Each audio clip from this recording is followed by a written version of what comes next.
I had to draft up a contract the other day. I know nothing about contracts, so I asked my friend Alan. Alan is good with contracts.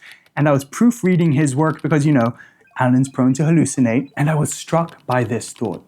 I know exactly what each of these individual words mean and the meaning of the sentences that they form. And if I don't, well, I can just easily look up the words, right? But beyond the basic comprehension and the implication and purposes of agreeing to not breach non-public information disclosed hereunder, except as required by applicable law or court order, what struck me was, apart from books, I only ever engage in what Mortimer Adler calls elementary reading. Oompa Loompa Man started another war. Okay, so there's another war. It's just information processing. Finish this work by Friday, please. Kind regards. Sure, no problem. But in How to Read a Book, Adler actually describes 4 escalating levels of reading, and elementary reading is just level 1. This video is about those 4 levels. And who can honestly blame us? Content literally just happens to us now. There's a fair chance that this video just autoplayed. Ads are everywhere. Our eyes are constantly under assault from companies trying to take our hard-earned money. And because of that, we've been trained to revert to our most basic form of reading just to make it through the day. We scan headlines, we fast scroll through feeds, we prefer 30-second summaries that give us just enough dopamine to feel productive while simultaneously leave us wanting more. But this isn't really reading, right? We're just getting bombarded with information. It's passive consumption if we're consuming it at all. We're not developing our minds in the classical sense. We're just hosting a party in them for other people's ideas, for their ideologies and their hot takes. This is level 1. This is elementary reading. We should have learned this in primary school. All it does is answer the question, what does this sentence say? But don't worry, I'll be taking you through the other 4 levels. And this is super important because learning to read is, well, it's like self-defense against that full-on content assault. And it's also like level 1 of self-actualization, learning to think for yourself. And the trick with level 1 is to just recognize you're in level 1 and not fall for thinking that this is all there is. The next 2 levels are the biggest unlocks that you'll find anywhere for reading. Level 2 is what Adler calls inspectional reading. The idea here is super simple. We're simply mapping the terrain before committing to the mission. So what does it look like? With a book, it's looking at the contents. How is the book actually structured? Maybe we can quickly even read the premise or the foreword. What is the author promising here? And if there's an index, take a look at that. Is there any specialized vocabulary? Is it familiar? Do I recognize these words, these terms from anywhere else? This should already give you a very good idea of what the book is about and how it's written. And you can do the same for articles too, although it's probably only worth it for the longer reads, right? Like, who is this author?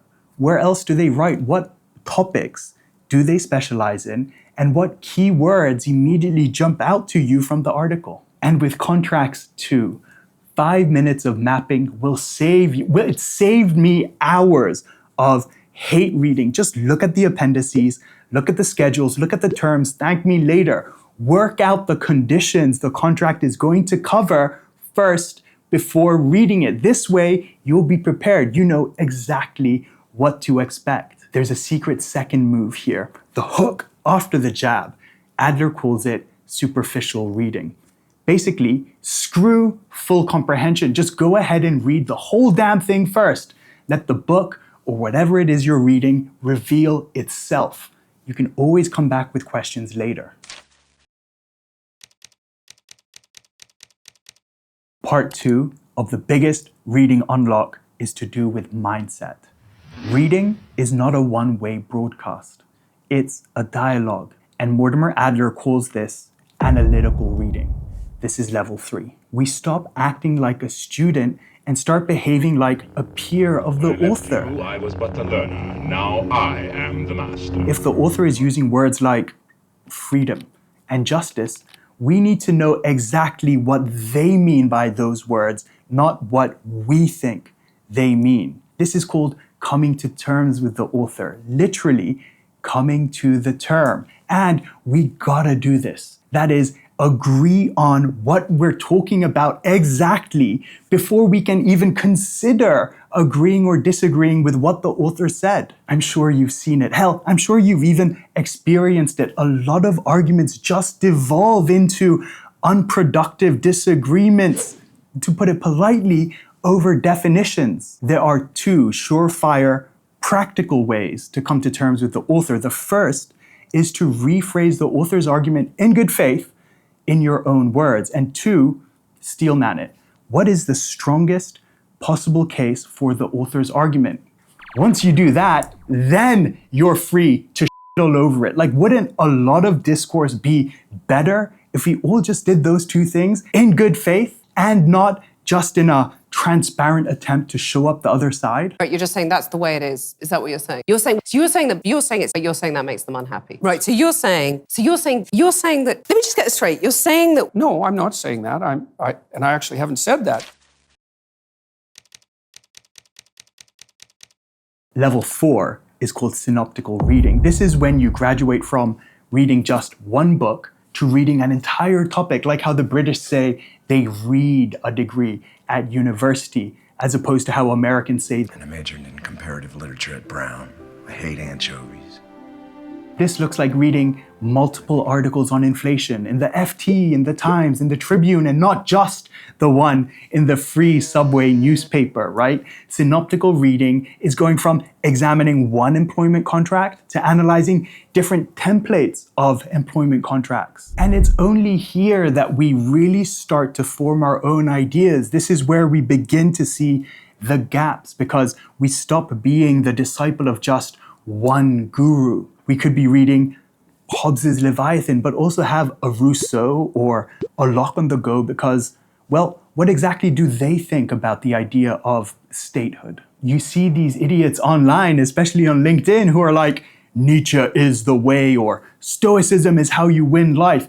Ignore them.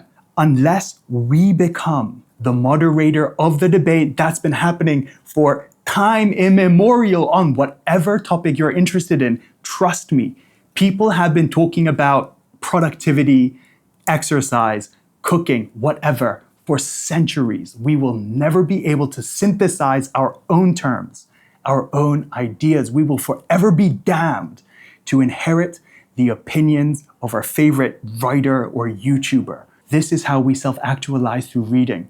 It's not to impress others at trivia down at the pub, although you'll certainly be able to do that too. Look, if you want to go deeper, this video is part of a course which is just a fancy name for a playlist, so it's free, on Mortimer Adler's How to Read a Book. This book. I made videos on different types of books, nonfiction, imaginative, poetry, on how to read different types of philosophical books. I've covered some of the books that had the greatest influence on our civilization. Just click somewhere here for the next video. I've also, by the by, rebuilt Adler's legendary list of great books into a modern, usable PDF map type thing that you can, I don't know, flip through while you're on the toilet or wherever it is you flip through PDFs. I do it while I'm taking a It's free. The link's in the description.